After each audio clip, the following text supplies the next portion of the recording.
to go deep with Dan Good. Damo, what's going on, brother? Not much, mate. Yourself? Yeah, not much, Podcasting today. Yeah, something different. It's on the agenda, but we're trying a sample of Range Brewing beers today. What's up? Cheers, man. It's the lager. We're doing something a little bit different today with the podcast. Had a few guests lined up, but given the current COVID-19 situation, we thought we better keep it to a tight circle. And what better to have my brother on, Damo. Thanks for having me, guys. It's a real pleasure. I love that sarcastic note just to touch it off. But no, we're just trying a few beers today. We're just having a bit of a bro-off podcast, we're calling this one. Range Brewing here in Brisbane, Newstead, just down the road. It's I think I can speak for all of us when I say it's one of our favourite craft beer places to go to. I dare say so, yes. Yeah. No, it is. It's one of those places where it's, I don't know, it's just really chill. You go in there, you have a beer. Everyone just really gets along in there, I suppose, and really enjoys themselves. Yeah, and I love, they've got 4 new drops of different beers that came out yesterday. So we went and got one of everything that we could before it got cleaned out, everyone getting their home takeaways. But so the first one we are trying is the lager. It's called Crisp. An evolving crisp lager, Range Brewing. Forever exploring, forever evolving. There you go. Some words of wisdom on the back of a can. I do like the logo. Hey, like I was looking at the other day at the shirts. I think they're like almost limited edition now. Just the ones with the logo on it though. Yeah. Not the sort of ones that are a bit like a Stussy shirt or whatever they call them. But yeah, those ones are pretty sweet. I think they're going to be like a bit of a collector's item. Yeah, I feel like we should probably get one soon, right? Yeah, I think so. Same colour, we're all in there matching, different wearing colour. our shirts. I just want a pink one. So They're pretty cool. You want a pink one? And I'm not going to copy you with that. no, probably not. Although I'm a bit of a trendsetter, so that's good. It is very crisp. Yeah, I'm not a big. There's a little fruity blend, but it's about as close to a normal lager beer as you can get, right, from a craft beer place. Well, I mean, looking at just look before, they've a lot of the malts and stuff in there. Pilsner, Munich. Okay, interesting. Read them out. Yeah. Read them out. You've got the malts, you've got your premium Pilsner, you've got a Munich and also wheat, obviously. So everything a delightful, I suppose, crisp lager would have. Yes, that's right. It's not bad. It's a good way to start. We might add that we'll start with the lowest percentage beer first. Being craft beers, they're generally a lot stronger than your average draft or lager.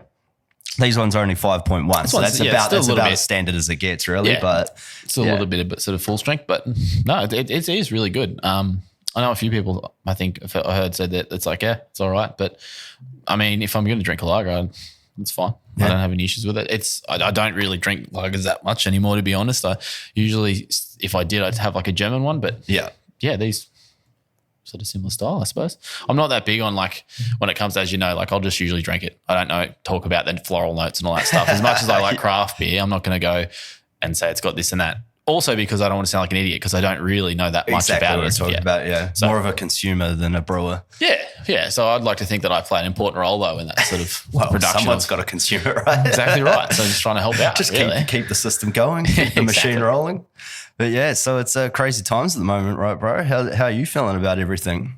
Honestly, I'm kind of like, I'm like anyone else. I'm kind of getting frustrated with being cooped up, but I understand the importance of what's going on at the moment. And was chatting to someone earlier and we just sort of touched on things. And the reason why I think people get frustrated and go, well, why can't I do this? And other people see that and then go, well, I can do that too. And then next thing you know, everyone's doing that. It's literally why we still have restrictions in place, I think. And it makes sense. Like, things will probably be relaxed slightly moving forward. But I think really it's just one of the things we've got to wait out. And the benefits, I suppose, of just waiting out a bit longer and how it can obviously help and save, hopefully, a lot of people, and we don't end up going down the same road as some of the other countries like the US or something like that. Yeah. Although they were locked up and a stricter locked out laws than what we've had. Like we're currently on level 3, I believe. I don't. Is it 3? No, I'm not really sure. I lose track. Yeah, so honestly, lose track. There's so much information going on. I just try and get by the day, and I'm obviously super grateful. I still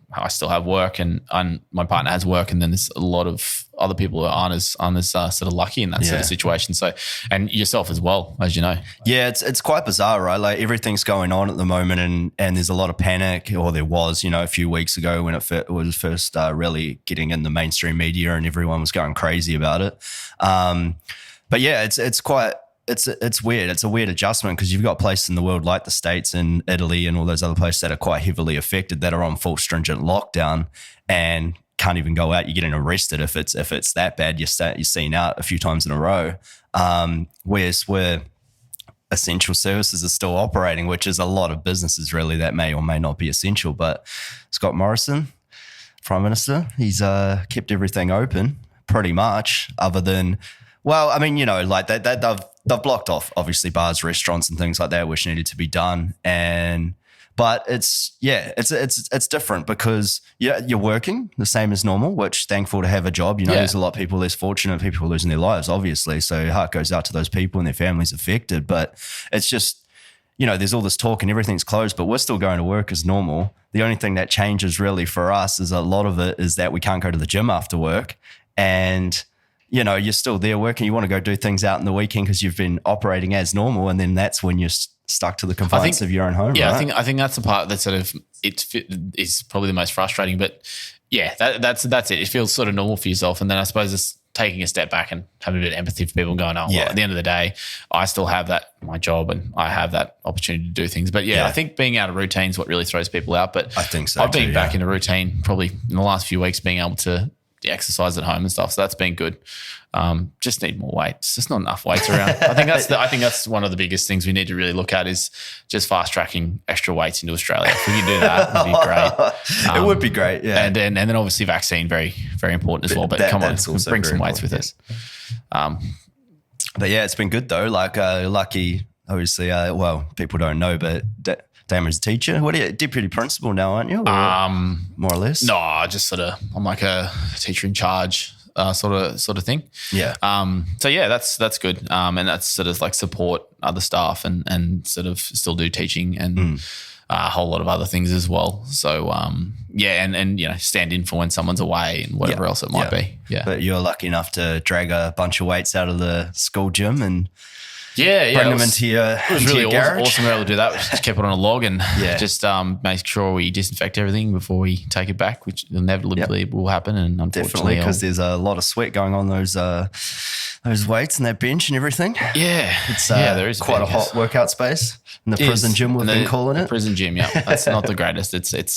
But it's something. And again, it's awesome. It's better than nothing. It's better than what we can 2x4 basically. 2x4. 2x5. So how's it? How was it? I know you've been on holidays and you've sort of just gone back to school now to work, obviously. So how do you find it being in a working environment, being in an educational standpoint? With you've got kids at school now that are only there for essential workers, right? But are they all coming back in a week or so? Or? Oh, no, I have not. Look, I'm pretty much given the same information as everyone else. Yeah. So more or less, as far as I know, it's still week 5 and then they make an announcement federally to see what happens. Yeah. Statewide, it could be different as well though.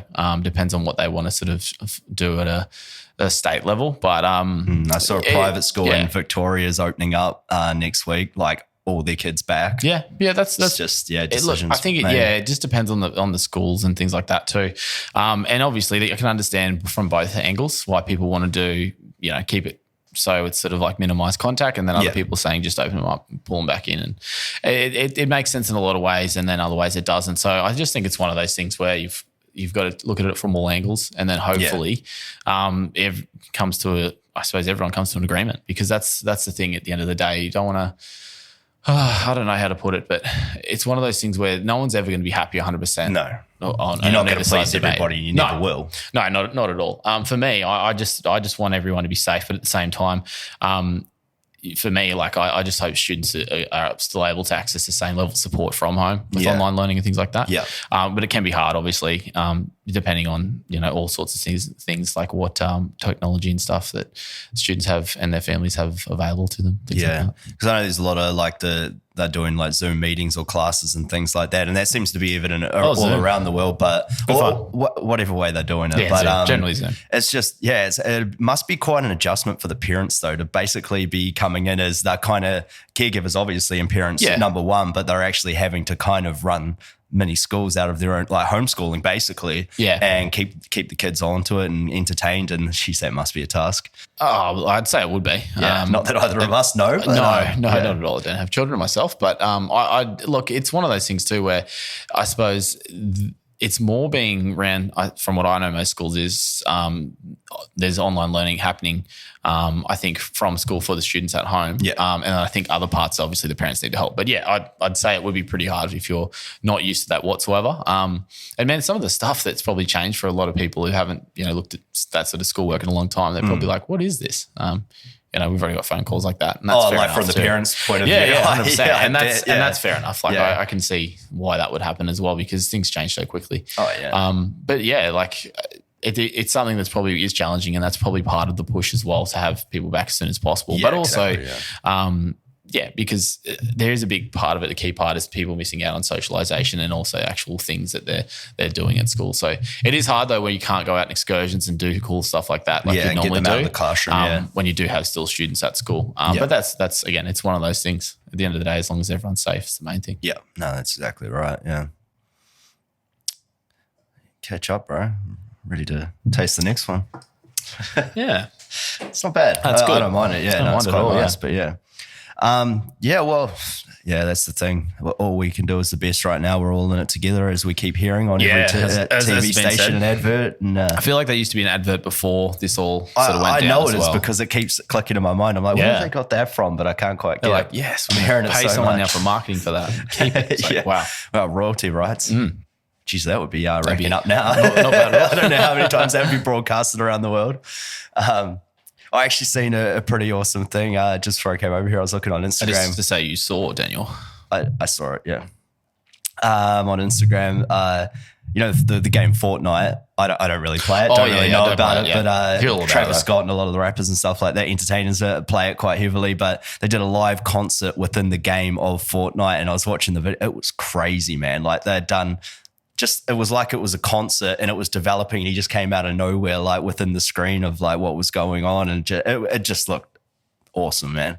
It was Travis Scott. The rapper. I'm not around. But like they did, I should be. Yeah, they did like a mini concert. It was like 10 minutes or something like that. The parts that I saw anyway, but it was just extravagant. The detail like that had gone on in the video game doing a live concert there, and everyone's like playing the game, but they were in it, and it's just like forever changing and just it was crazy. Just a little bit that I watched. It's pretty cool. Like in a way, I suppose some of the innovation will probably come out from all everything going online, and that's a lot of sort of some of the silver linings that have popped up, or people have been talking about the innovation that'll be made for things like technology. And things like that will be pretty awesome. Yeah. And, the biggest thing for me at the moment too, in the way of that is sort of worrying about sort of some of the artists, musicians and stuff and how they're going to go with this whole thing. Yeah. Because, short of doing online concerts, a lot of the money's made from actual physical merch sales because a lot of obviously the music and stuff, there's all the streaming services that take a lot of money from that. Yeah. So it's really like what happens if this extends further for those guys and girls, obviously. Yeah. But that's the one thing that sort of always think in the back of my head. As I told you, I bought tickets to something and then like less than a week later, it's like, this is happening. And I'm like, I still actually haven't heard if I'm getting a refund for that either. So I probably need to look into that. But I'm sure at the end of the day, like, I'm sure it's there. And if it's supporting whoever it is, then that's fine. And then obviously eventually they'll do a concert when they can or something like that. Yeah. But I just really miss that too because I'll just go to a concert by myself. Yeah. Like, I've got no qualms about that. And also because obviously the kind of music I listen to heavy death metal. Heavy death metal and stuff like that. A lot of people haven't quite twisted my arm to go watch. Listen to anything, but that stuff, I understand it's not for everyone. Yeah. So. Yeah, no, that's it. But I mean, honestly, the concerts and the big stadium games and arenas for comedians and things like that is going to be a long way off. Like the actual concerts themselves, they're going to be the last thing to be put back on. That probably won't happen for a while. Though it's interesting that the NRL is like have 100% admitted they're going back. Yeah, what's on the 28th? So May 28th, 29th or something. They are. Yeah. Apparently they are now.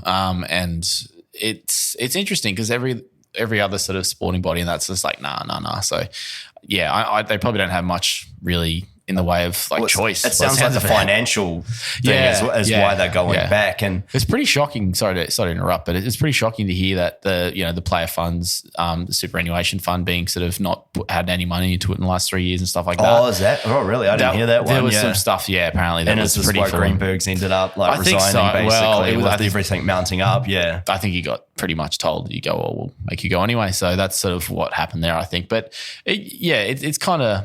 I can kind of see why the players' unions and that would be pretty frustrated in that regard. Because that's over 3 years. That's a lot of money that's not there. That should be. That's very fishy, yeah. Yeah. So where is that going, and what is it propping up within the organisation, But it's still at this point where they're financially screwed almost by the sounds of it if they don't start up. So I suppose it's just that financial management more than anything. But yeah, it's pretty crazy when you think about it. Like it's such a that's the thing I think that shocks everyone. It's such a big sport in Australia. Well, I mean, maybe because we're in Queensland, New South Wales, etc. It seems like it is. I know it's not everywhere else, but in the way of you think a sport that big would be really well financially run and whatever else, but it seems like maybe there we go. Yep. Yeah, underpaying retirement fund. Yeah, but it's not. It's a tune of $10 million. Like it's a lot of money. Yeah, it's a lot of money. That is a lot of money. Yeah, and it's like I get it, but. Well, no, I don't get it really. To be completely honest, like that's pretty bad. And you'd think that a club that big, a whole organisation that big would have really good books going forward for that. You would think, right? But that just leads me to think, where's that money going? That money is, if they're already in financial crisis, that money's going to top something else up. So what is it actually topped up? I reckon the lizard Greenberg's people. I'm CEO, thinking that's just wage. me.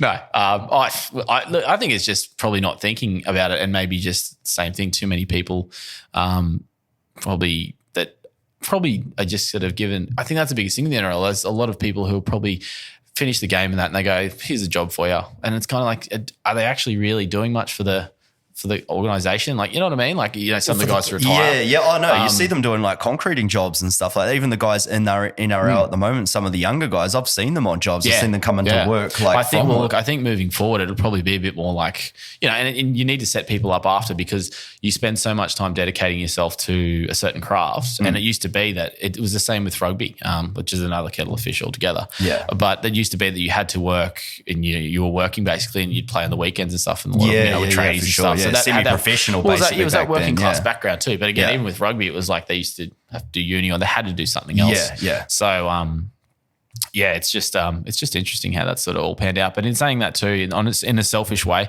I'm glad there'll be something on TV sport-wise to watch. Yeah, because I do miss watching sport. Tough. I think there's only like a couple of leagues on in the world, like something like Bahrain or something like that had a soccer like second or third division, and everybody was watching it, putting money in on it, like getting them sponsorship deals and things like that. There's all that running joke of like that people are putting like ridiculous bets on like Iranian like table tennis and stuff like that. Yeah. And I think that was one of the only things that was running at one stage. Someone was telling me. Yeah. And I was like, okay, cool. How have you known that? So I'm feeling like they must have actually check that out themselves. And I was like, oh, that's cool. And I would say it would be the laws within the country though too. In some of those countries, like are going to have a lot of leniency in their laws. But that's true. Yeah. I mean, another sport that was trying to continue on tooth and nail, that did continue on without actual crowds and everything, was the UFC as well. Dana White was pushing that hard. He frustrates me, that dude. I know, like, he does. That's why I brought it up. I know, yeah. It's funny because it's just I don't know. Do you know why though? There's a reason why though he was pushing it so hard. Obviously to keep the brand going and keep something going, and that was the most epic fight that was going to be on. Was like the fifth time that Khabib and Tony Ferguson were trying to make this fight and actually happen. And it's the fifth time. Whenever I hear Tony Ferguson, and I for so long, it reminds me of Tony Robbins, and I don't know why. And I get in my head, and I'm like, Tony Robbins, why is he fighting the UFC all of a sudden? And then I remember it's not the same person. Kind of looks a little like it. Well, I don't think they do. I just for some reason I get them mixed up, which is ridiculous. Yeah. I think it's because I don't actually know who Ferguson is until I saw him actually fight. And I go, oh, there he is. So I just for some reason just associate him with Tony Robbins, which makes zero sense. So apologies for that. Actual anecdote makes zero sense. There you are. Awesome fighter, but hey, we'll get it hopefully at some point. But it sounds like they're replacing Khabib with Justin Gaethje though, so that'll be interesting. But Yeah, and then he purchases Fight Island, and Did he actually buy an island? yeah, he bought an island. Yeah, That's it's insane. legit.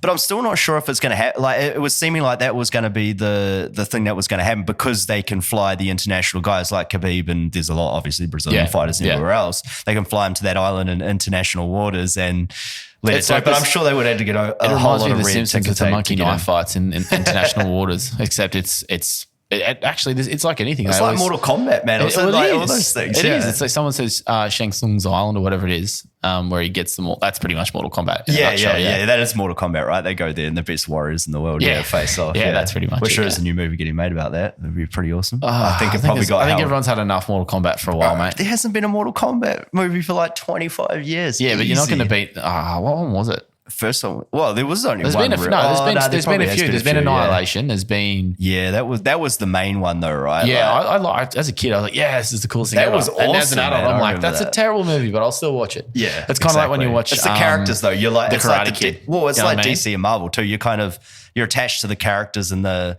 everything that's Oh, yeah, going yeah, on within the world. So you're gonna watch it anyway. I guess, yeah. But in saying that, when we're talking about characters, it's Mortal Kombat. They're not really. No, they're not really. Like, they're just like place cards. Like, they don't do much. Yeah. But anyway, I get what you mean. But It'll be a cool when you're talking movie, like something like Batman, that's like, man, that's unreal. Like, to be fair though, I never watched a lot of those early Batmans like Michael Keaton, and I think I His definitely one was pretty good though. that one I heard was probably one of the better ones. good, but I was yeah. quite young then, and I Yes, probably so wasn't was I, allowed to. yeah. That was Tim Burton directed, wasn't it? Yes, it was. Yeah. See, so I think it had that vibe from what I told. Because the reason from why I parts know I've seen, I should say. Yeah, recently listened to Mark Maron's podcast with Danny DeVito, and he plays the Penguin, of course. And it was quite interesting, actually, for him. He was going on how he got into character and all the things that he was doing, like to play the Penguin, because it's one of his better roles, really, probably that he was known for. I'd like to counter with him and Matilda as Harry. Harry, that's all I remember. Oh God, I don't even know. I would have seen it probably at some He point. literally, But I don't know. remember Like that. in my head, I'm like that. That's Danny DeVito in real life. That's how he acts. But I'm sure I it's don't not. even I'm know. sure he's not a dodgy car salesman that puts sawdust into petrol tanks. But hey, like like that could be real. Like that could be a thing that he does. I don't know. I don't.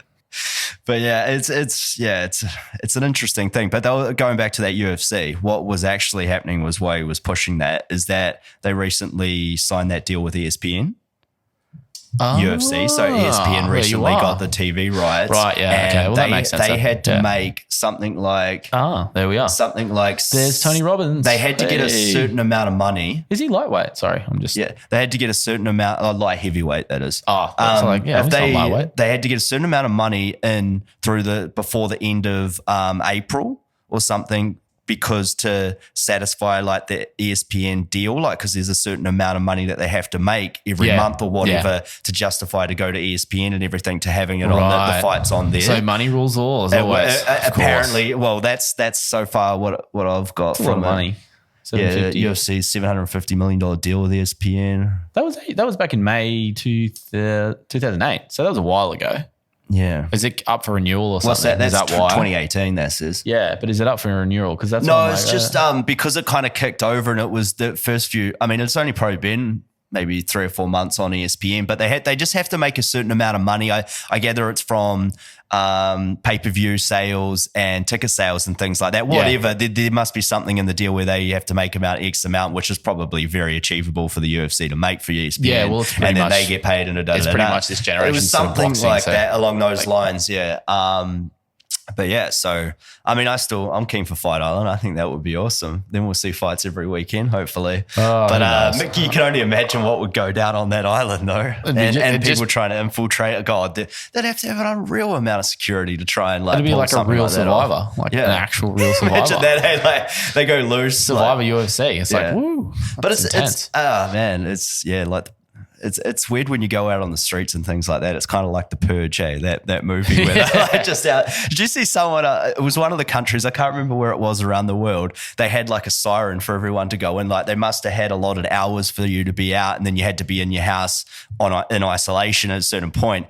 And this sheriff or whoever did it and made it in this town was playing The Purge noise. and they didn't know that it was the purge noise. They just found it as a siren to play through the streets. God. And it was that real distinctive noise. I haven't actually seen any of them. I only watched it recently, but yeah. I'd heard the noise before and seen the memes and stuff. But they were playing it and just like, it was just funny watching people's like, because obviously people have seen the movie and they were just freaking out like when this, just anarchy. It was fun. I can't remember what country it was in the world, but Louisiana, that's where they play it. So it's in America. Of course, Classic. it's America. Louisiana police apologize for using siren from the purge to signal. I can't. Someone's done that to G everyone up. For well, that's what I would have excellent. thought as well. That's funny as. Yeah. Oh, yeah. Okay. So we'll go to our next beer here. What are we looking at? We've got ways to translate. Double hot pale ale, 5.7%.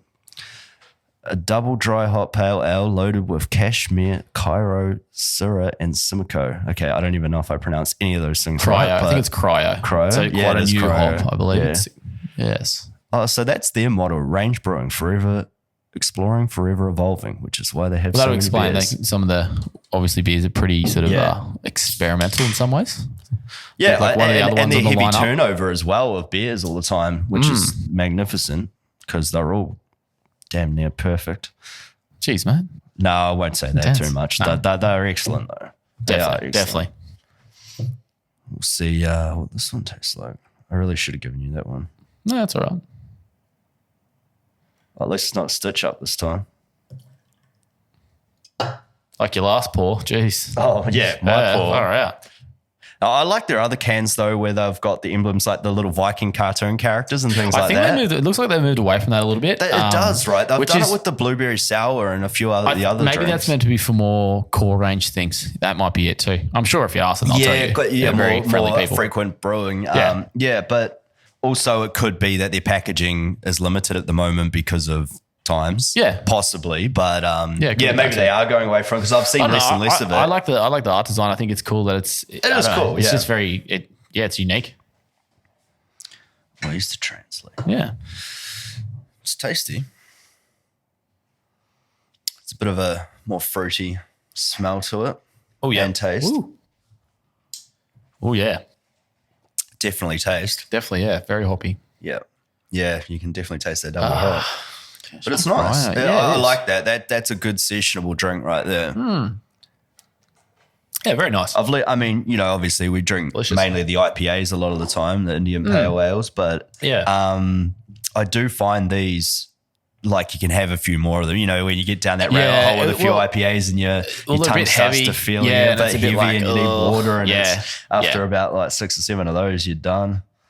But, that's it's it. refreshing. That's quite refreshing. That's a good summer drink, that one. A lot of these ones are. I know that they are the brew of the pale ale and most of the varieties, the brews, but not just Range, obviously. Green Beacon's another good one. Yeah, Green Bacon. Big fan of them. Yep. And obviously the good old IPA there. Yeah. Can't go wrong with that, as we know. I mean, are these... I know Green Beacon, it's when, they start out microbreweries, right? And then they get a bit bigger, then they end up getting brought out most of the time, these breweries, and they kind of commercialize the beers and don't really change the recipe, hopefully, too much. More packaging on the can sometimes to have a more commercial market. Yeah. But I wonder how many of these beers that are getting brewed here are actually available internationally. Like, I know that Green Beacon used to actually have a deal with, I think it might have been Singapore Air or someone similar, Okay. and they actually used to have their beers available on the Brisbane to Singapore flights. but not in actual alcohol shops. Like you couldn't get these craft beers, I'm sure like, you say, could, in New Zealand but it's no different to in Australia, where if you want to try a beer from like Norway, you've got to go to quite a specialised area, like Brewski or somewhere like that, which you've definitely found. Every other way, bro. I found this new place. It's I like you spent go an hour in there and I got 4 beers. Yeah. Well, look, to me, it's like it's quality over quantity. So it's just trying new things, obviously. The only thing is sometimes prime example, I think was, when you go in and you go, oh, this looks cool, get 2 or 3 things. And then you go to the counter and you don't see the price and it's $38 and you're like, okay, that's a bit much. And that's to my partner. That never actually happened. Just saying that was just a joke. So please don't check the account. Yeah. That's sarcastic. But yeah, if you search out those places, you can find obviously places like craft beer from all over the place. Yeah. As I was telling you about, there's always Garage Project, which is actually from New Zealand. New Zealand, which you've been raving about the last couple of years. It's last couple of weeks. Well, actually, interesting. I saw someone make a comparison to Range being like our version of Garage Project or Queensland's version of Garage Project, just because of the amount of hazies and stuff that they brew. Yeah. Yeah, like that's a prime example. Like you can, if you go to certain places, you can find that Garage Project around. And there's a lot of other beers that you can find, obviously, from other places. But it's just you get very specialized, obviously, being sort of in a craft beer market. We're like we're in obviously a city. If you're in a small town, your options are usually something like, to be honest, a lot of places now something like Stone and Wood, which is a great beer. Probably one of the first ones that sort of got. Probably most, I know for myself, because it got me into craft. One of my mates actually used to brew for them back in the day when they were getting big. He, I think, brews down in South Australia now in the wine sort of area. So he's enjoying that down there. So, but in all honesty, like if you think back, like I'm actually interested, I'm going to turn the tables on you. What was your first introduction? What do you remember your first sort of crafty sort of beer that sort of started you thinking or making a bit more of a delve into that craft market? Craft beer. Well, because there's obviously commercialized craft beer too, which some people would start to say that aren't craft still beer, right? Like, I'll tell you mine. That's where you say well. Stone and Wood, right? So would you class that as a somewhat of a craft beer, or it's an introductory beer to craft beer, right? Like, well, no, like it still is craft, quite heavily commercialized now. It is, but it's still. I suppose the big thing that people use is that whole independent. If they've got the little label on it, which I guarantee this will, it does, independent at the top. They have that there so people know. That, if it doesn't, it means it's owned by someone big, probably Lion, probably Asahi, whoever it is. But the big thing there is it doesn't really matter, I think, if it's still a craft sort of one and gets you into it, a craft style. I don't see the problem with that. Yeah, I don't know. Like I've been living over here probably, 9 years now, over 9 years. I don't think I really drank any craft beers in New Zealand, but if I did, it would have been accidentally. But I think, well, you stick to the pride and true. When you're younger, you stick to the ones that you're going to get drunk on, right? Did this come out of some guy's project? His garage? No, I'll tell you, it'd be Monteith's in New Zealand. Monteith's was around for a long time. Yep. I didn't really like them then, but like I had the odd one of those. I'm like, oh, what the hell is this? Because it's so thick and you're not used to it. That taste on your tongue, Yeah. Well, when you most things in Australia, are pretty much sort of like lager or something like your mainstream. Same in New Zealand and most places. I would say that don't not the craft beer, and that's it. Once you go to craft beer and then you go to try and have a normal beer again, it just tastes watered down and not very nice at all. Like now, once you start on craft beers, you never go back, right? It's almost like that. Yeah, I think that's probably for most people too. And I think it's that they experiment with so many different other sort of types and flavors and stuff. Yeah. But in saying that too, there's a time and a place for, just your normal lagers and things like, or just normal sort of beers that aren't crafty. One, they're just cheaper.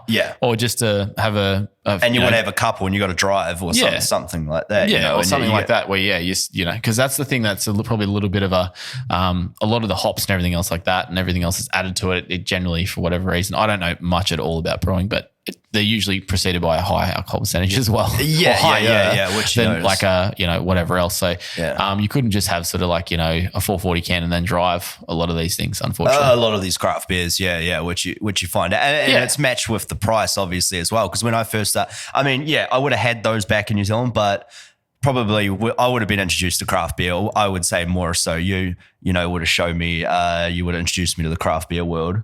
I just probably said I'm going here and they only have craft beers, they deal with it. That's probably what happened. But that makes sense. That's pretty much it. But I would say, I've definitely got into it like the last 5-6 years. I would dare say. Do they sponsor the New Zealand cricket team? I don't know. He's watching cricket. So it's like, what's going on? He doesn't watch cricket. It was a New Zealand cricket team anyway. Monteith sponsored them. They must, I didn't know. I didn't think, I was just about to say, I didn't think you could, but then I remembered VB sponsors like all of the sports teams in Australia. It's possible that they actually sell some of those at the game. It could be. I see they've got a few IPAs there that they do. Mm-hmm. But that's been a big company in New Zealand for quite some time, I guess, before craft beers are really known that well. But that would be, I was younger then, so they were probably known with the older guys, and that's who they were targeting with their beers. Because I know that's what you would see a lot of the bigger bosses and things like that at some of the jobs that I was at would be drinking some of those. It was always a little bit more of a snobby beer, I think, and more expensive. But I think that's the general consensus. That is you know, the like perception too, right? You go, From someone like I who go doesn't home to my hometown, and I'm like, oh, I get a Stoner Wood, and everyone's like, oh yeah, drinking Stoner Wood. It's like, yeah, sorry, it is what it is. Like, sorry, I like the taste of my beer. Not drinking Tooheys New, like drinking Rusty Nails anymore. Like, but in saying that, there's still a place for that. I'll still have of course, one, yeah.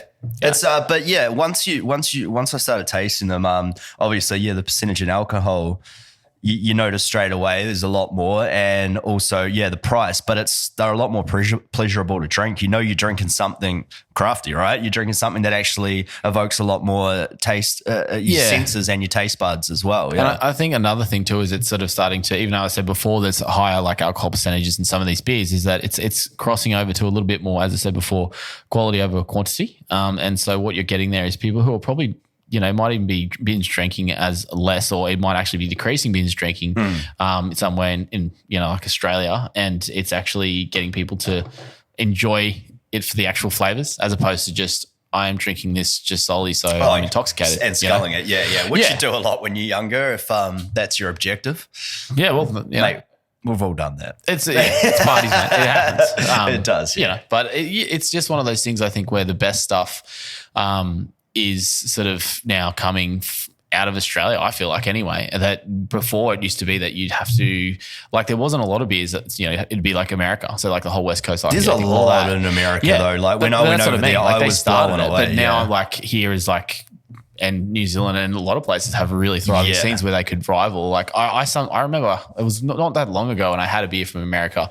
You might have been there actually. Yeah, it was. It was not long ago at all. And I had it and I was like, this is average. And then I thought about one that I had like a few days earlier, and it was from an Australian place not far from my house, actually, brewed right there. Yeah. And that kind of where it clicked, and I thought, like we do it here just as good as anyone, like in all honesty. Yeah. I think I was just more, when I saw it, I was impacted by how many of the craft beers are actually on the taps over there, and in like the major liquor stores, like not just going to a random liquor store to try and find the craft beer good sections. They had them everywhere, you know, and even at the sporting games, like the NFL games. When you told me that, I was like, that's insane. Oh man, it was awesome, mate. And how wicked. The best things, one of the best things America does is at their sporting games is they've got a drink holder built into their goddamn seats when you're there. It's amazing, right?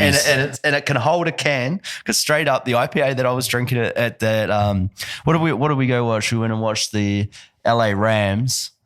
Who are they playing again? Jesus Christ, that's so bad that I've forgotten that already. LA Rams. God damn, I can't even think of it right now. I know they won. It was a preseason game anyway.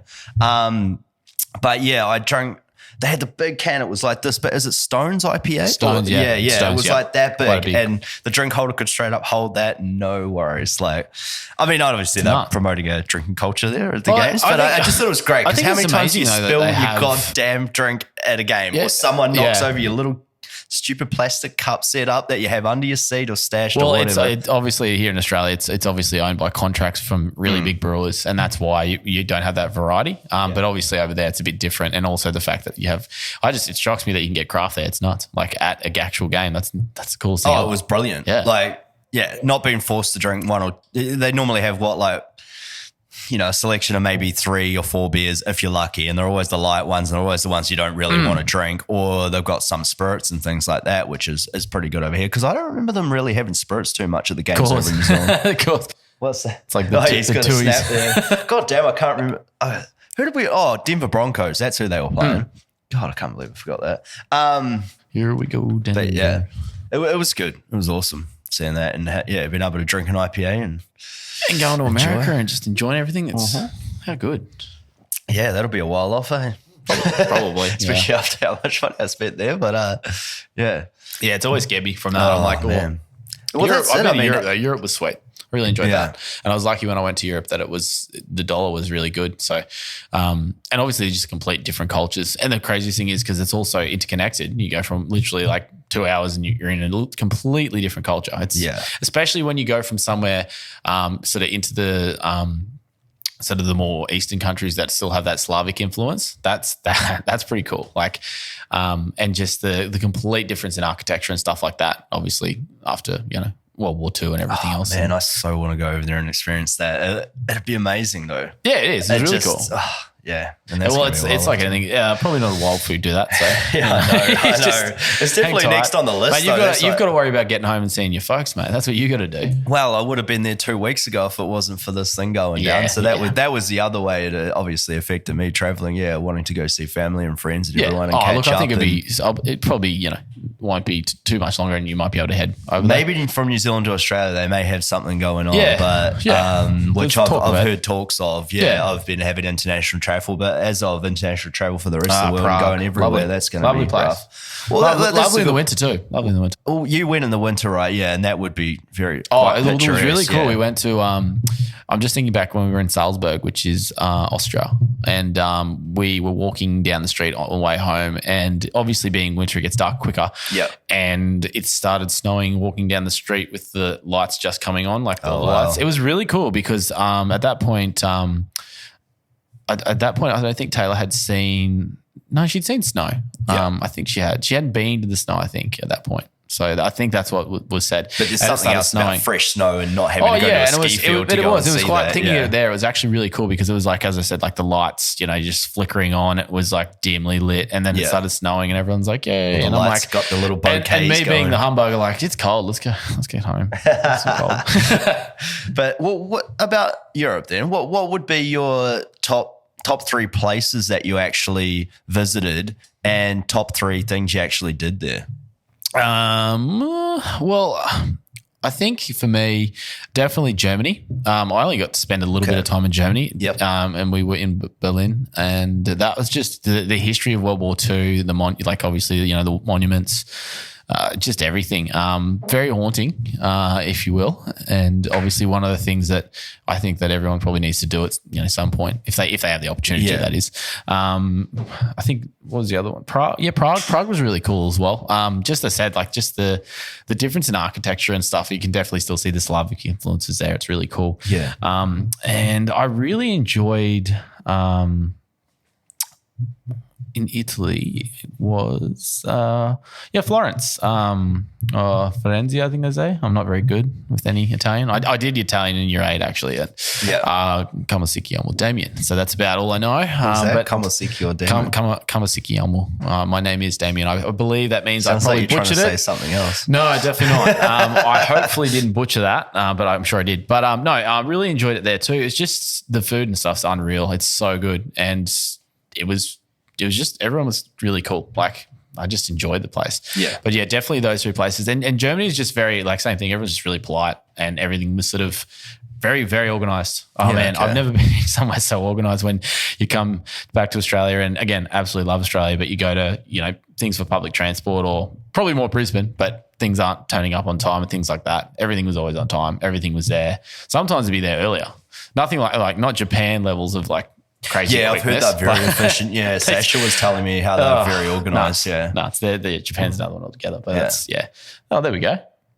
Didn't get to go to Belgium, which is disappointing because I knew we were going through Bruges. Bruges. I always forget how to say it. Is it Bruges? Brussels, not Brussels. A little way off. But because of that, again? because of my because of that movie, obviously in Bruges, which is I really enjoy that movie. Bruges, Absolutely love that movie, and I know you do. You bring up all the time. He's Colin Farrell, man. He's Colin Farrell's awesome. Total Recall, bro. That's my shit. Bro, there's a certain few movies when Total Recall has Arnie. Thank you very much. Yeah, I know, but that wasn't. Come on, mate. Anywhere near as good. It was. It was a good movie. I think it was one of Arnie's better ones, actually, to be honest. Yeah. It's no Terminator 2. Let's be honest. That's like the that's magnum opus, if you will. I think. No, I love that. I don't Colin think Farrell, bro. How can you go wrong? Colin Farrell. I don't think I've even seen that one. And I honestly don't think I've even seen it. Oh, how could Justin at all? Timberlake's. Justin Timberlake is in it. Justin Timberlake is in it. Channing Tatum used to be with Kate Beckinsale, I'm pretty sure. God damn, why can't I think of the other girl? Oh, man. Is he bringing it up? Nah, the Total Recall with Colin Farrell in it. God, it's on the tip of my tongue. I got a mate that actually, I think, in Canada just shot a TV series with her, I do believe. God damn it. I can't even think. But have you not seen that? It's on Netflix. I watched it recently the other day. I think I've seen some of it, and I just was like, it's Bro, a long. It's a long. I think the rate big thing for me, it's a long Jessica movie. Biel, Unless I really want to watch awesome. something that's that long, then Yeah. I just sort of go, nah, I'm not really interested. So that's it, sort of thing. Well, I mean, you look at who's your man's in there, Bryan Cranston, Jessica Biel. John Cho. Yeah, no, it's a good movie, man. I really love that one. But yeah, there's just certain few movies that I'll watch when And it's he's the like, bad guy too. What's Bryan that? Bryan Cranston's Yeah. Cullen. Like watch it when it's late at night, like you get home. Is it Cohagen? No, Cohagen, isn't it? I'm thinking of Cohagen, yeah. Cohagen. That just shows I haven't seen it. Sorry, guys. Yes. Now this is the one. I tried this last night. I cheated a little bit. Essential Services. Bit of irony there, and I'm sure it's been brewed with a little bit of irony. I think a few of their beers have been this week. A modern IPA hopped generously with Strata, Simcoe, and Armilio. Amarillo? That's it. Like the animal? No. It's I mean, don't ask is me it? these things because I'm that sort of person who Well, deliberately you're calls interjecting every time I'm trying to read out these beers. So that's I true, thought yeah. you knew, you know. I'm just one of those people. It's like Got to interject. oregano What's that reckon? and tomato. I'll show you the can anyway. You can correct me. But this I think is I already tasty. did. This is an IPA, It is? Indian Okay. Pale Ale. I had some of this last night. It was terrific. I may have had two. I did have two. All right, honesty. But yes, I'm all about the honesty. While we're in confession. It's very thick. That's what so they've gone thick. for. They've gone for the thick haze Damn. to look this way. And that's the thing with craft beer. I think it evokes all the senses, you know, like looking at, you know, it's not just a normal beer when you look at that. It's hazy, beautiful orange color there. You're right. I can hear it. Sorry, couldn't help myself. You couldn't. Now that's fruity. It's got a hell of a fruity smell to it when you first open it, crack the can. It's very smooth too. Yeah. That's way too smooth for an IPA in a good way. It's delicious in the best ways. It I is, think, yeah. what did they say on their website? I think I said it to you, Tristan, there, but it was most crushable IPA. Crushable. Crushable What a as in word, we're going to crushable. just crush every can in the building. It's my pick so far out of the beers, definitely. Yeah, I mean, I'm a big week. fan of IPAs. I will say though, just to throw the curveball, I really enjoyed that lager. Very crispy. Yeah. Yeah. So I think definitely I had that the week before though. Yeah. That's why I wasn't. No, it was really well. good. I just was. I don't usually. I think it's probably more because I don't drink them as often anymore. Yeah. So that might be why too. Just sort of that taste again. It's very. Yeah. It was so clean. It's good. This is good too. It's It's really good. delicious. I like it. I should have got more of them. Actually, is it still open now? It probably Yes. is, but Yeah, You'd be I be- know that. But this is what was You'd left. be better there. off getting on probably the app and just seeing if you can order that way. To be fair, yeah, you're right. That's why he was blown away when I got there. He's like, "How did you manage this?" And everyone's looking at me because I've got one of everything, like a variety of them all, and Yeah, there's only like yeah. 3 left. I think the IPA, that was the best one that was there. That lager was there, and there was one, maybe the blueberry sour because they brew that quite often. Oh, yeah. Yeah, kettle sour. Was Yep. the only ones left for people to buy. Yeah, And all the new drops that everyone wanted to taste today, they're looking at me. It was quite funny, but the guy's cool in there, you know, like, he's No, like, "You yeah, sure you don't they're want all- any more?" I'm like, "Damn it, you twisted my arm." And that's when I got I the guess IPAs. so. And you took a second mortgage out, and that was it. Well, that's when I got Bought half 2 the more place. IPAs. Yeah, that'd be nice. Excellent. Yeah. Excellent. Oh yeah, that wouldn't be a bad investment. Oh yeah, there's the rest Bright of the Future. drops. I think I've heard that. Bright Future. I think that's one that I've heard really good things about as well. Actually, Yeah, so it looking at- that must have been sold out long before updated 23rd. Oh no, that must be that's a growler though. So that's obviously I think Oh, the growler's yeah, they were about selling 1.89. those, yeah. yeah, Yeah, that'd be 1.89 right. liters. I thought you got one of those. No, Growlers? I was you were going going to, to. but then I thought I'm not going to be able to explain this to Taylor, and I just decided not to. Why don't so. you explain it the same way you do every other time? You just buy her something on the side and she's good with it. She's Yeah. slowly like leaning towards drinking some more of these beers. Yeah, Well, the that's- sours, right? That's what she likes. Yeah, she doesn't want a sour, so that's fair enough. And that's good too because obviously that it's a bit of something we can sit there and have a quick one with, and Yeah. she tries some crafty stuff too and changes her palate up a bit. She's not usually Yeah. that adventurous. Used to be just cider in this, but now it's a bit more. Yeah, drink a little bit of beer here and there. So if you go away on holiday or something, it helps because obviously I feel bad if we go somewhere and, check out this craft place or something. And you she's mean like, you I don't drag drink. her to the craft places every time you go somewhere? But I mean, it's no different to me getting dragged to, say, a store that sells only succulents. That's something that I have to deal with. So that's only fair. Succulents. Plants. No, but actually, I have seen the increased volume of plants in your house last time I was over there. I'm just thinking, where are these things all coming from? There's only or have they just three. been grabbed out of the rooms? There's only and three, watered, I think. And in all honesty, if there's more room, I'm sure the whole place would be just full of plants. But look, there's a lot of there's a lot of health benefits to that. So that's a positive in itself. And I think, as I said, at the moment when everything you sort of cooped up, it does sort of a little bit of green in the room makes a big difference. There's a lot of studies that show that too. Which is oxygen awesome. flow. Well, do they produce oxygen as well, right? Plants. Yeah. Or they take it. There's a carbon dioxide out of the air.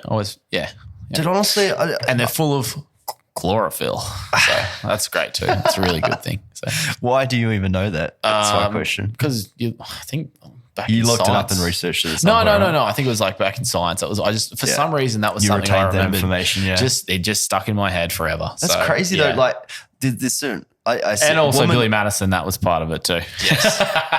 One of Adam Sandler's best movies. Probably his last good movie. No, actually, that other movie he did recently. Happy Gilmore is awesome. Yeah, actually, Happy Gilmore and Billy Madison was two of his best movies. Probably the two best. But Uncut Gems is what you're talking about, right? Yeah, I enjoyed it. It's meant to be really frantic and stressful. And I remember watching a bit with Taylor. I felt every bit of it. I don't like this. It's making me feel uncomfortable. I was like, that's the idea. That's a film, man. That's a fucking film. It's supposed to evoke emotion in you.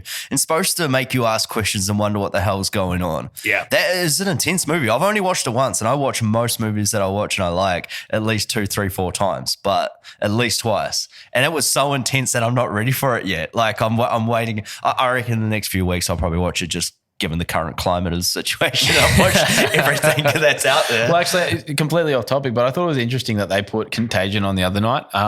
What? Contagion? Oh, yeah, bro. It's no, because it's been going viral on Netflix because everybody's been watching it so much and it's coming up on the trending thing. It was on TV. They had it on TV. They had it on TV. On normal, it was like Channel 7 or something like that. And then the other day before that, they had Outbreak on, which is that old one with Dustin Hoffman and a few others, I think. And I don't know if I've seen that or not. It's not bad. I don't mind Outbreak. It was an interesting movie. You told me you hadn't seen World War Z though, right? No, I think I have. I think I actually saw the movies. It was so underwhelming. I just don't remember it. Oh my God. I'm just staring. I actually can't remember if I have seen it. I think I did. It's the best. It's amazing. Yeah, it's pretty cool. Nah, it's a great film. I think that's my favorite zombie film of all time. I just think they got it. They got it really. 28 days and 28 weeks later, that's like what everybody likes Daniel. to say. So I don't know how I feel about that. It's not better. I might have to watch it again, to be perfectly honest, because I don't even remember. I'm pretty certain I would have seen it, but I don't remember it at all. At all? At all. I looked it up the other day just to make sure that I could see what the actors were in it and just to see to be fair, that's the same with me in World War Z. The only thing I remember, no, that's War of the Worlds. Never mind. No, completely wrong. And that's not a fun movie. War of the Worlds? Yeah. That's all right. I remember watching it back in the day. That was Tom like Cruise running around with someone for a long time and all these big, crazy alien machines, and they got really long legs, and you're looking up all the time just to watch what's going on. Like it's an interesting movie. Obviously, isn't it? It's off book series, right? Like War of the Worlds. H.G. Wells, I believe. Yeah. It was like a radio play / book. It was decent, but it was just weird movie, man, to watch. Like I felt. Once again, I probably only watched that once or twice in a long time ago when it first came out. I haven't watched it recently at all. Yeah. I think a lot. It's interesting to me too how a lot of movies that come out. 2012 it came out. I was thinking 2012. Actually, so that's a remake. We used to play this game. We still do it sometimes. How many times is it? It's been out for so long. H.G. Wells. See, there you are. Because they got 2005 as a Tom Cruise movie. It was a 2000. Well, they've got Tom Cruise movie there, 2005. World of the Worlds 2. When did they make another one? Or is that something different? Is that not even in the movie? No, it would be because it'd have to be based on H.G. Wells' original. World of the World's True Story. That's something different. Oh, well, yeah, that's a movie. Well, no, it is. It's based on it, obviously, because it says, what if Earth, Mars was... Well, that's different. Yeah, that's actually fact. Oh, no. Actually, maybe it's a documentary. Yeah, well, that's what I'm figuring because. Conspiracy but theory. can you go to the World of the War of the Worlds too? Jesus, IPA's kicking in. War of the Worlds 2, The Next Wave. Is that a movie? I reckon that are they both docos or what? No idea. Or someone remade those? That's weird. $500,000 budget. Looks like someone's done indies afterwards. Why would you do an indie after Tom Cruise stars in the real thing? Go to the next one, brother. Yeah, see, 2005, that's the Tom Cruise one. Why would you do another one a year later? They only rated that 6.5 on IMDb. Well, there you go. I somewhat agree. More of a Rotten Tomatoes man myself, but anyway. Oh, wow, yeah, you would be. Nah, they're good too to go off. Both of them. Yeah. You gotta look at your sources, you know. You got to take a bit from the man who thinks Colin Farrell's better than Arnie Schwarzenegger. Everybody, just remember that. Look, geez, I don't want to offend a lot of people. I like Arnie. A lot of my good mates like Arnie. No, I like Colin Farrell. I he's just don't feel like you can improve that movie. I'm sorry. I've seen in saying that, I've only seen you need to watch it though. I've seen if you haven't watched it, then you don't know. Look, I think part of it for me is that I've already. Dude, we're talking I'm already about. biased. I watched this 4 weeks ago, and I'm probably going to watch it again later, like at 3:00 in the morning. I'm biased because I just don't. I hate remakes. They annoy me to no Yeah. end, and I just think it's lazy. But you honestly forget that it's a remake. Like I know, you know, because that's it's so kind of bad. hard to. No, because it's so good. Because it's so off the actual it's plot so of fucking original one. awesome. So. That's why. you say that, but you know, I don't know. He's going to be up later, and he's going to fucking watch it tonight. You wait. No, maybe I don't know. Not today. No, I honestly really love it. Yeah, it's fucking good. But Colin Farrell is an amazing actor, and the one recently that we've both seen that he's in, The Gentleman, Guy Ritchie film, his latest one. Oh yeah, he's phenomenal.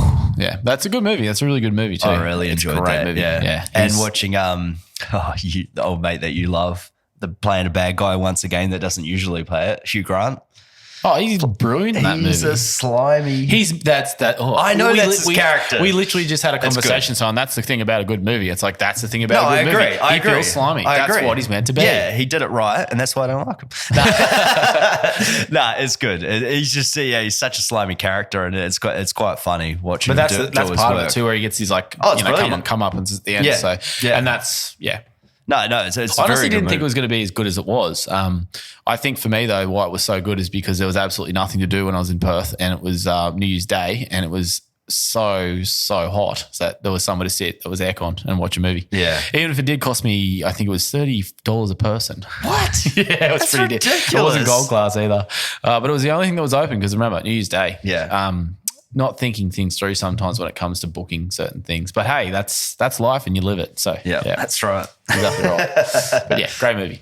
Highly recommend it. Yeah. Well, it's like we were over in the States in San Fran at it must have been like midnight, 1 a.m. or something. And we went and saw Once Upon a Time in Hollywood because we were hanging out so much to watch it. We went into this IMAX theater, which is huge. Yeah. Literally was 10 people in that cinema scattered across it. I felt like if I was ever going to be in a shooting that was in a movie theater, it was going to happen there. That'd be uncomfortable. It just freaked me out because there was no security, really no one working there whatsoever, like one person running the counters. And people just walking in left, right, and center, chatting to their friends, going through the lines in the cinema. Like there was just nothing, no security whatsoever in this place. I mean, what do you think about it? There's none like that in Australia, like when the way security it was just, it was bizarre. Maybe it was, it was just one of those things. But it was the weirdest feeling to be in a cinema like that in such a popular movie and have just no one there and see hundreds of seats, literally hundreds of seats in the cinema. Might have been the whole 1 a.m. Screening thing too. That might have had something to do with it. I don't even think the cinemas are open here past 10 o'clock for like a movie show. It was something like that though, right? Yeah, it was really late. Yeah.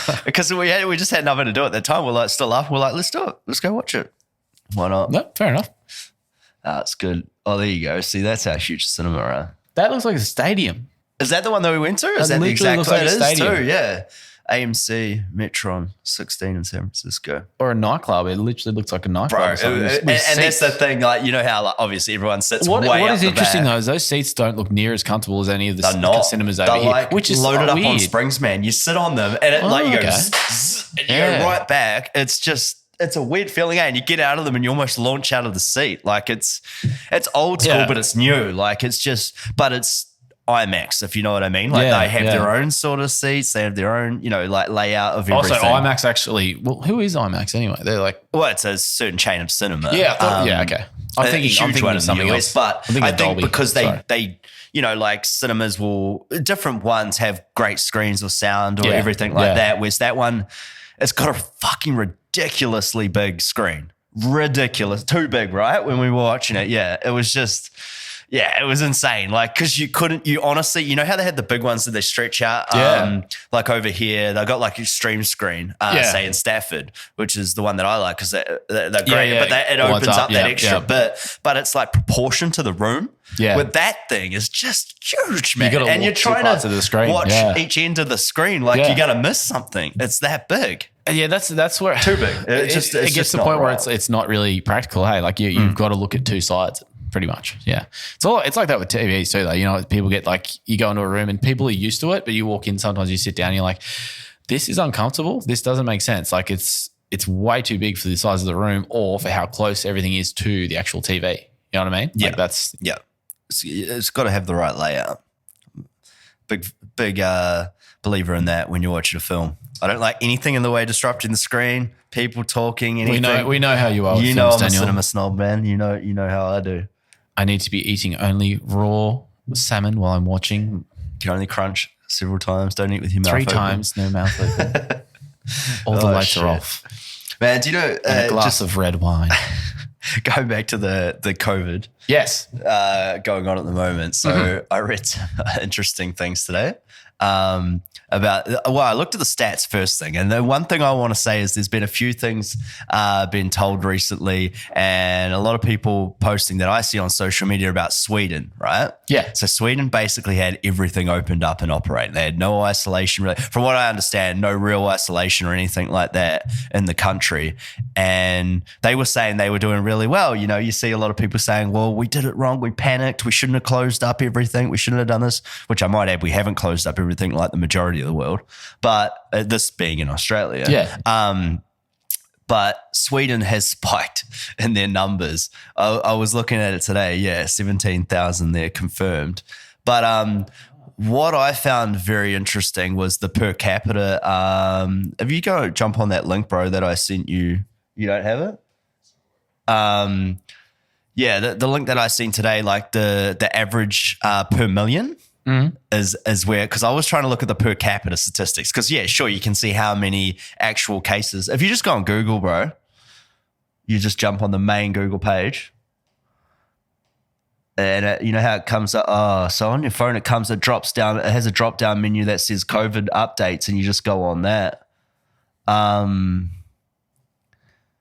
It was huge. Their per capita and I was looking at the different, based on the size of the country. Based on the size of the country to get an actual, So if you go see these cases here, just click on all that. It should bring up a big menu.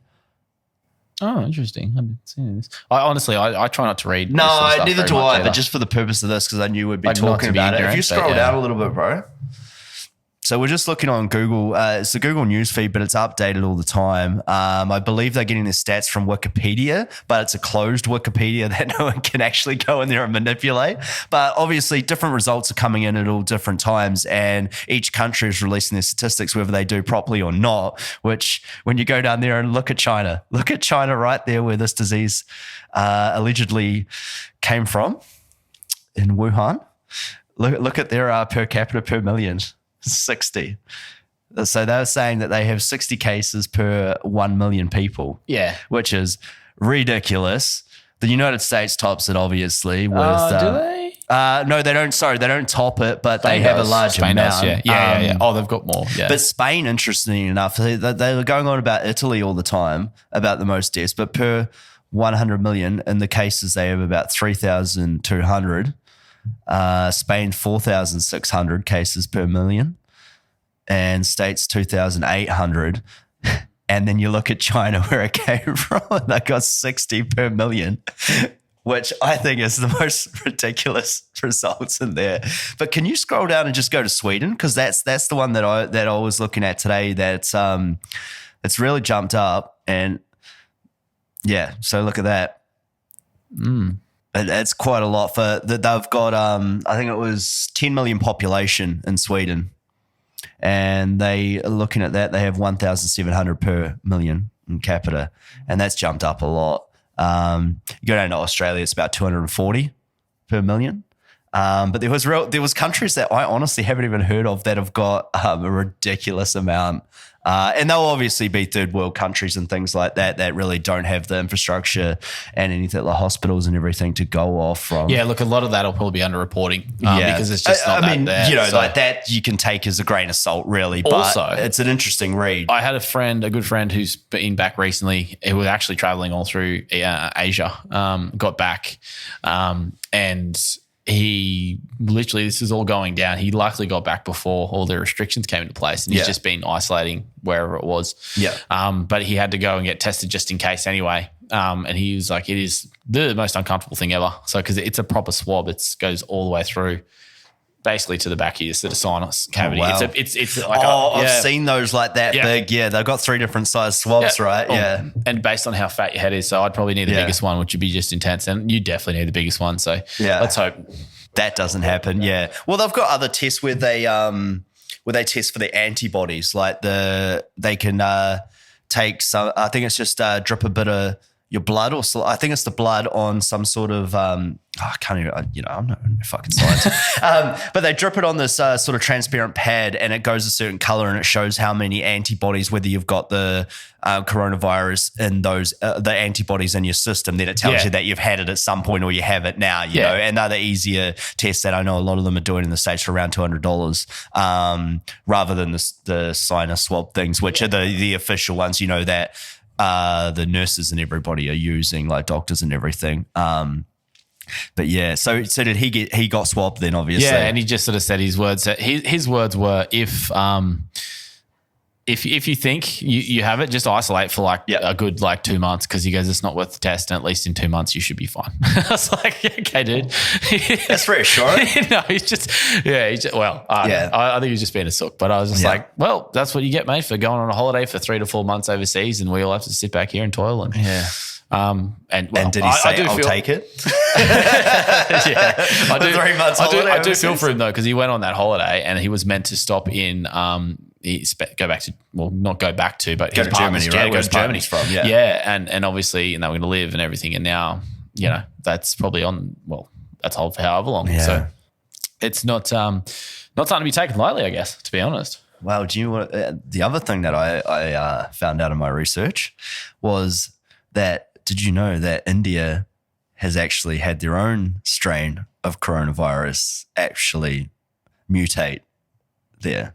I mean, a different strain from the COVID that's going around in the world right now. So we could have one here, not very true. But this is reported, scientists tested, and everything. Yeah. And there you go. Carnivorous has 3 distinctive strains according to this study. But that's not. Is that the one that I sent you earlier? If you go down a bit further, I think that's a different one, man. Unless I've updated it. But anyway, so there was a strain in India. This person got tested in January.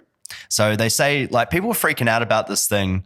It started coming about around end of February, early March, right? Was when this was really starting to get reported a lot more, when China actually decided to warn the rest of the world about it, or couldn't avoid and hide behind it anymore. So this person got tested in January and tested positive for the antibodies of the COVID-19. And what actually happened when they tested them was that they found that there was, on top of the spikes that are the normal testing of the COVID-19 virus, there was more that had been mutated on top of those stems, for lack of the word that was pretty much what it is, how they measure what's in the virus and things like that. And on the top of the COVID stems had mutated, there's something else on top of that. And so they've got their own COVID virus that they're dealing with over there. And what this article was referring to, and several were on it, I made sure I checked the source before I said anything about it, but was that they're very worried about it, because that's the majority of where the actual vaccine is getting tested and done in India, and to be distributed to the rest of the world, and would slow up the actual, because they're dealing with their own different strain of the virus there to get that out to everybody. And the interesting thing was this person was a medical student. Guess where they were situated?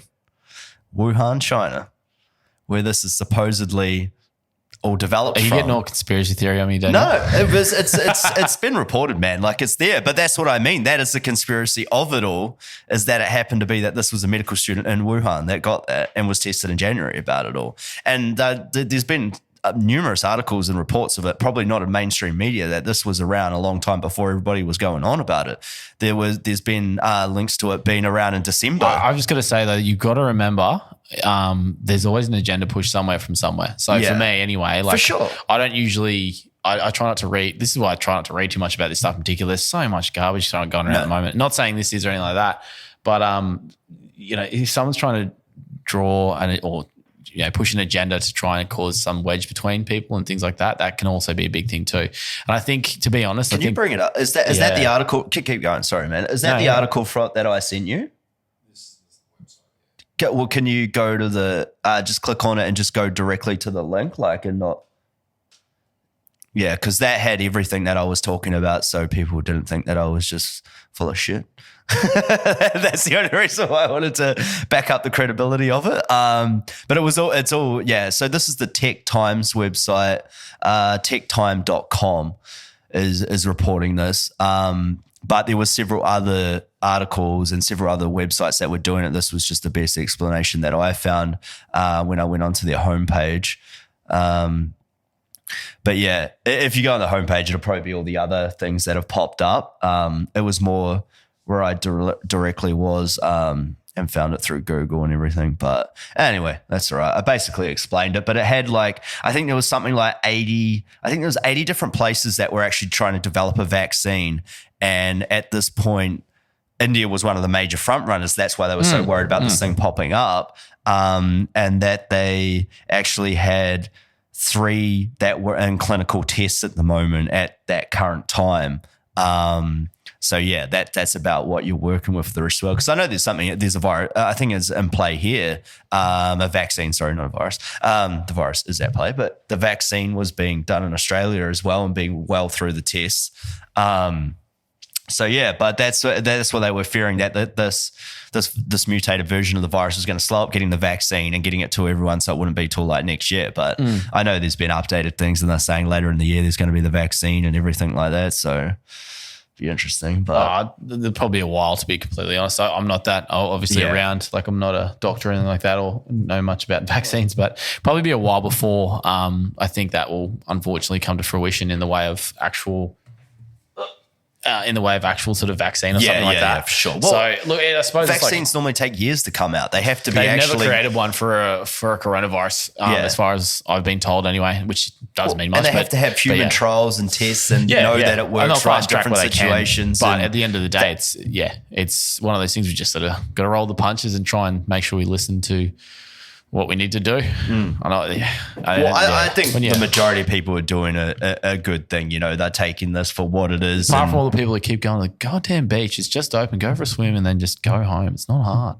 Yeah, jeez. I'd love to go to the beach, I'm not going to lie, but we don't have that in Brisbane right now. You can go for a swim in the Brown Snake, mate. I'll stop you. In the what? Brown Snake? The Brown Snake. What's that? The river. Oh, yeah. This guy lives in Brisbane for how long? Mate, I'm not going to swim in the river over here. There's bull sharks, bro. Talking coming from the... It's snakes, it's bull sharks. Clean, it's green, always brown and blue rivers of New Oh. Zealand, mate. There's the freshness. There's nothing there that's going to kill you other than your own stupid self. And yet you're still here. I love it here. Well, we're on to our last little trial beer here. This one, long distance relationship. It literally looks like orange juice. It does, doesn't it? And so does the can. It's an Imperial Sour, 8.1 percentage. This smoothie styled Imperial Sour is an isolation collaboration created with our friends Track Brewing Co. from Manchester. Well, there you go, reaching out. International. I'm guessing Manchester, England, but they don't state that. But it looks, I've been told about this one. The guy warned me. So here goes nothing. Cheers, brother. So,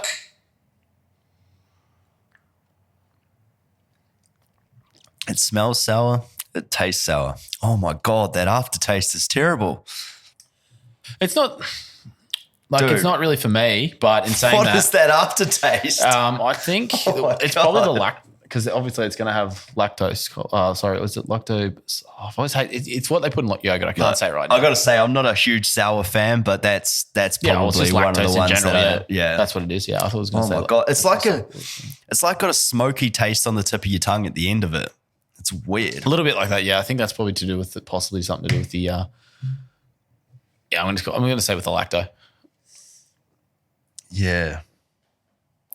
I think I remember reading it on the website. It's made out of something very bizarre. See, when I was reading it, I was I like, don't mind "Ooh." sours, but I'm pretty traditional. I'm just like, kettle or just, it's probably a bit more zingy. And it is zingy, but it's weird that it's cloudy. I don't know. I don't know how to feel. But yeah, Okay, no, I think that's all right. I think he's actually pulled up the right link here. Can you go down a little bit, brother? How is it going? Yeah, keep going.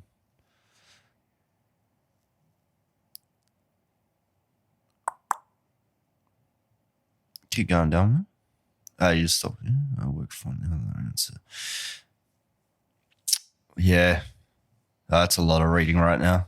As it says, for now, the world can do nothing but wait and hope that safety precautions like social distancing and encouraging everyone to stay indoors could mitigate to stop spread the disease. Yeah. I think that's what we can do at the moment more than anything. Pretty much. This is unprecedented, really, when you look at it. It's probably the biggest thing that's happened to the world in the last 100 years, pretty much. Yeah. 50. Yeah. Well, you could say 50, but I'm going to say 100. Well, when was the Spanish flu was like the last. Flu, yeah. But what was there was another one. Was it MH? No, I was going to say MH18, but isn't that aircraft that went down? MH370. There's something. No, there was another virus a while back that was pretty bad. MH. I can't even remember what it was, but that killed quite a few people. Oh, you mean Middle Eastern respiratory syndrome? That's what you're talking about. Jesus, yeah, for the fancy words. Yeah, is that what it was? Like, because it was. Yeah, I think either that could be right. But the most. I mean, but it is though. That's worldly affected and affects such obviously. A range of people and everything. Yeah, it's just that they didn't spread as quick. But in saying that, obviously globalization being like everyone's so interconnected now, it was always going to happen, and I think that was one of the big things that popped up. Or I think it might have been Bill Gates. He's got his. That's also full of conspiracy theories, vaccine, and all that stuff. Yeah. But I think he sort of brought up that it might be an issue of a pandemic in the next few years, like last year. He did bring that up, yeah. And I think it's more based on the fact that, because we're also interconnected and it's it was so cheap to fly wherever, like that people could literally fly from one end of the earth to the other for $800, which is still a bit of money. But when you think of it in the grand scheme of things, to what it probably was, to be honest, I never didn't step foot on a plane till I was 23, 24, maybe 24. But it's just got so cheap since then. And it's nuts. $800 to go, around the world. That's crackers. It still blows my mind thinking about it now. And just because everyone's always traveling, if one person gets something and it spreads so quick, then it makes sense. Unfortunately, that it's sort of happened the way it has, but is what it is. Yeah, well, it's like, where are the price hikes going to go next? When eventually, national and international travel is going to be available again, like the airlines that go past. Yeah, I know, but looking at the prices, they're going to skyrocket, aren't they? I mean, depending on what happens to airlines, but obviously you'll probably see, prime example at the moment, people are going to come in. Yeah, well, I mean, to be honest, we were getting married this year, and obviously that's. Well, we'll wait and see sort of thing, but we're still thinking it's probably going to be pushed back. Yeah. But big thing was from that, we were going on a honeymoon and we were going to go overseas, booked through Virgin. Obviously that at the moment is up in the air. What even happens with that? You know what I mean? Like Virgin probably, they might, there's a good chance they won't disappear, but it remains to be seen if there's any sort of thing that comes out of that when it comes down to, people get funding, people get like a refund or get like goodwill, sort of his credit for flights or whatever. And even if it's the same amount as what you've put in. So, 100%, it'll be a lot different, and it's going to be a lot different moving forward anyway, in the way of, I think, biosecurity and stuff in different countries once people can travel sort of, into other places around the world. Yeah. Probably even moving, Australia to New Zealand, like that probably will be much tighter. It's tight anyway because I mean, New Zealand and Australia have some of the strictest biosecurity laws, because of the native flora and fauna is so unique. So, I mean, that's especially Australia. It's just we've spoken about it before, and it's like whether they say they evidently when this is subsided a little more and maybe a year or two from now they're going to be like, oh, did we overreact or did we do the right thing? I think that conversation's always going to be had. Of course, like, it's always going to be had at some point for anything. Whether you believe that or you believe it not, it's changed the world for what it is. And I do believe in the future, within easy a year or two, we will have higher tech biosis scanners at the airports. That's what I envision it. And maybe it's my love for Total Recall that I think it's going to go that way.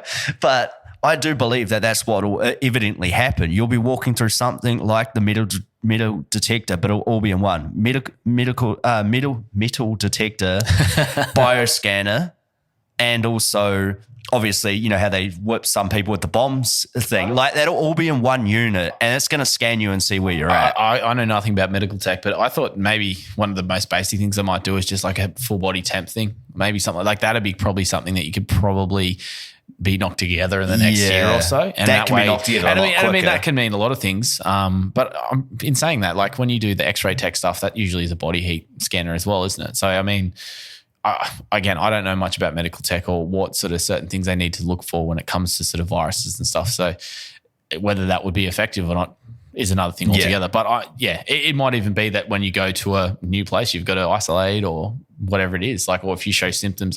That's going to be hard and kind of ridiculous when you're on a holiday, it's not right? possible though, really, is it? So if anything, the worst case scenario is that you can't travel internationally for a long time. But in saying that too, when you think about it, the fact that it's, as I said before, it's been so cheap to travel internationally, that wasn't a thing that used to happen. You know what I mean? Like, as I said, I literally didn't get on a plane until 23.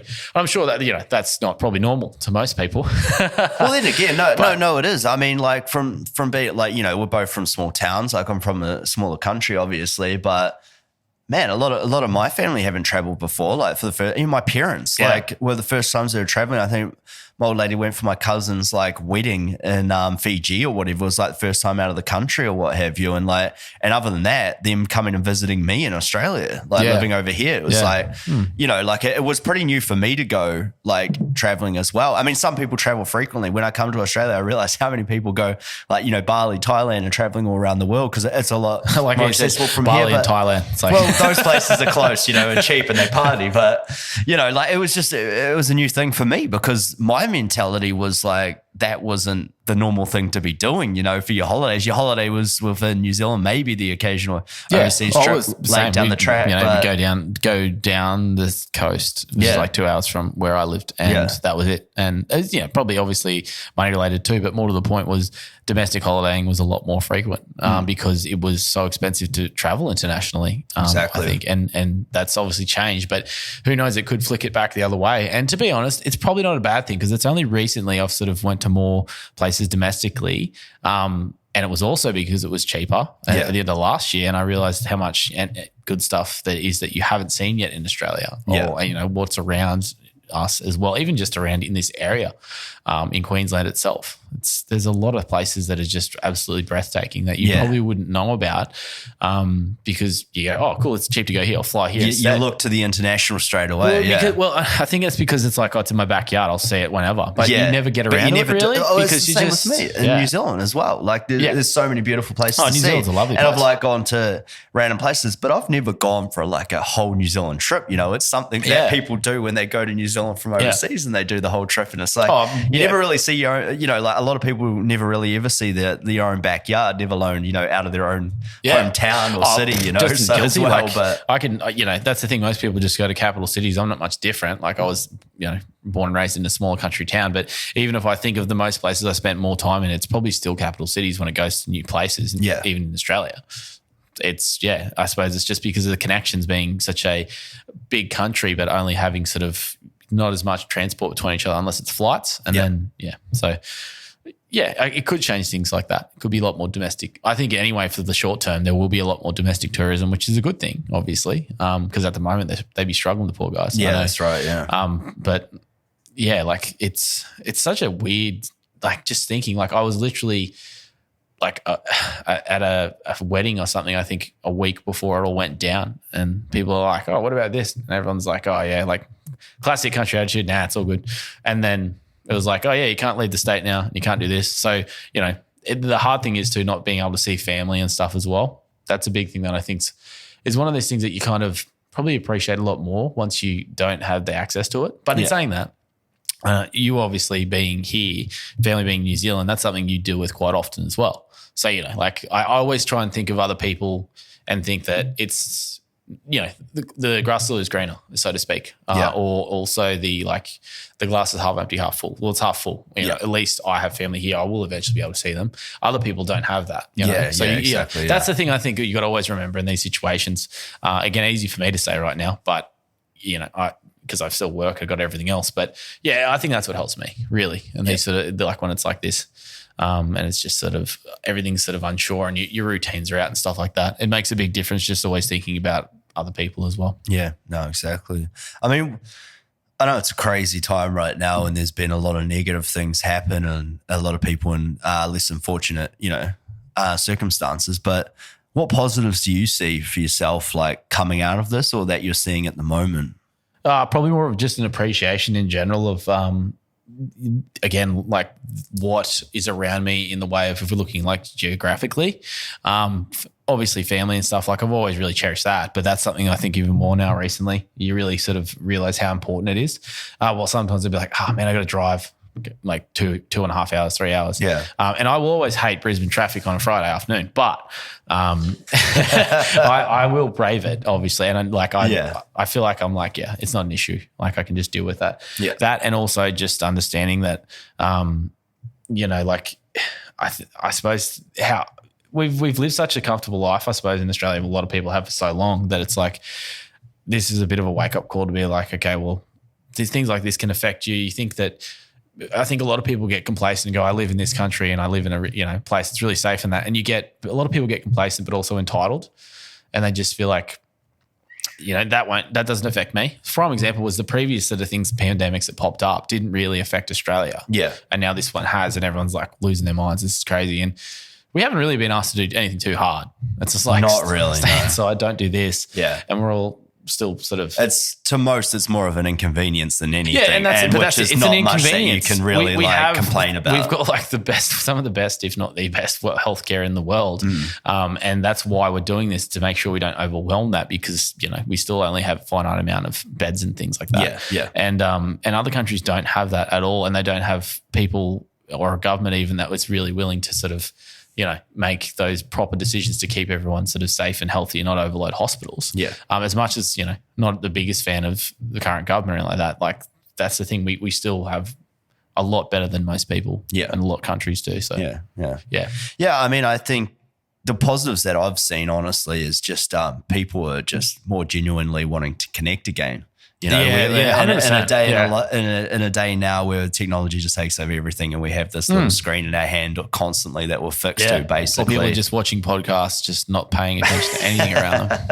I think it's a great thing, man. Like I see it out in public, people are just a bit more genuinely connecting through the eyes and like wanting to have a chat, give you a little smile, what have you, it's just, that's a positive change that I've seen. And also people, I mean, probably with families and everything, connecting a lot more rather than just giving the kid the screen when they go home to just, acquire all their attention. They're actually doing creative things with their kids and probably learning more about them and learning about people around you. I mean, I've reconnected with several people, talking over like Facebook and things like that or what have you, and over the phone, and guys I haven't talked to in a while, which is awesome, man. Like, and it's just, it gets you to really appreciate it. Like you say, like family and everything like that as well. It's like, I was like, oh shit, like I'm due to go back to New Zealand, and see my family and that. But that really dawned on me for a while. And then you really start to think deeper. You're like, oh man, you appreciate it so much. Like, can't wait to go back and see, I think too, in a way, the technology has helped in that you can sort of do things like Skype and FaceTime and all that stuff. So that's probably helped people a lot. That's a positive too. I think, that's what I mean. Like there's a lot of good positives of it. These days. There's a lot of good positives to that as well. And video, not just messaging, like and calling. You're like you can see the person. It's like HD now. It's like all out. You can see everything. It's like it's nuts. So that's good that keeps people connected in that way, because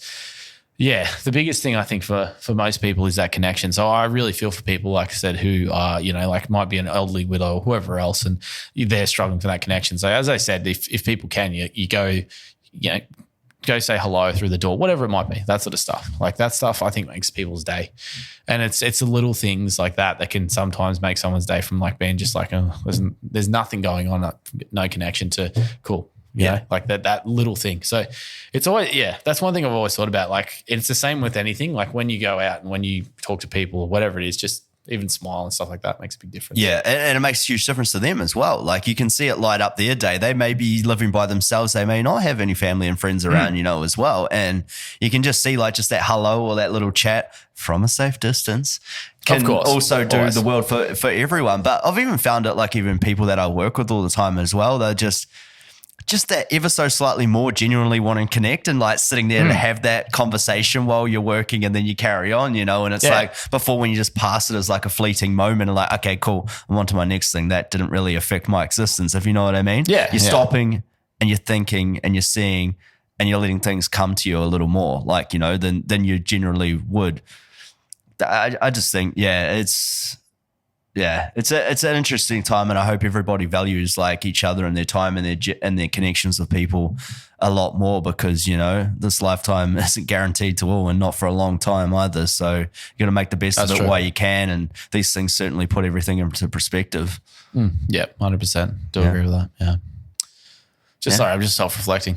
Just pondering. Well, we can leave it on that note anyway, because we're almost out of beer, and I do have Buffalo Trace whiskey sitting just slightly on the side. So let's do that. But cheers for coming on, bro, and talking on the podcast. No worries, man. Thanks for having me on.